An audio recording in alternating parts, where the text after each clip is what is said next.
Indigenous activist Lila Watson once said, "If you've come here to help me, then you are wasting your time. But if you have come because your liberation is bound up with mine, then let us work together." My name is Chris Kane, I'm 26 years old, and I want to foster collective liberation through beauty.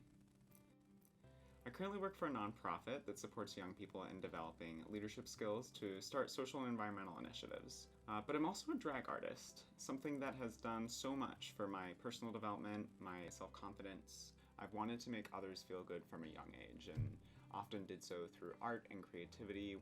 These components of my personality were very much tied into my gender identity too. Personality-wise, I was deemed much more feminine because I was caring, I was sensitive. I was constantly being told that because I wasn't acting like a boy, then the way I was existing was wrong, essentially. And the pressure that I put on myself to please others really ramped up as I headed into my teens.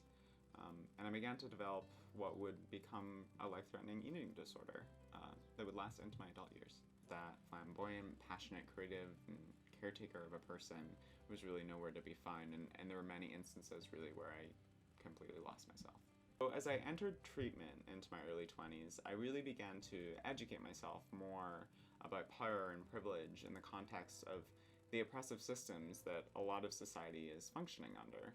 But I realized that beauty standards and ideals of attractiveness were reinforced by and couched in the ideals of whiteness, of heteronormativity, the gender binary, and really that all perpetuated like anxiety, depression, the whole gamut. And so in order for people to feel better about themselves, these systems of oppression have to be challenged, I realized. So one way that I've tried to challenge these systems is through the art of drag.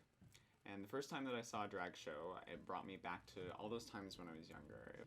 And it was from that I realized that drag and all of its queerness and counterculture was indeed challenging systems of oppression. As I've grown into my drag, I really wanted others to experience that too. And that being said, a full drag face isn't really everyone's style. So my decision to pursue makeup and aesthetics is really driven by a desire to make that feeling of beauty liberation more accessible to more people. And upon earning my license, I'd like to focus my work more on clients that don't fit themselves into that gender binary in their physical presentation or just really fitting into other oppressive norms around beauty. That process is not only liberating for others, but it's liberating for me as well. It challenges those deep-seated oppressive ideals and really instead foster different ways, shapes, and forms that beauty can be manifested.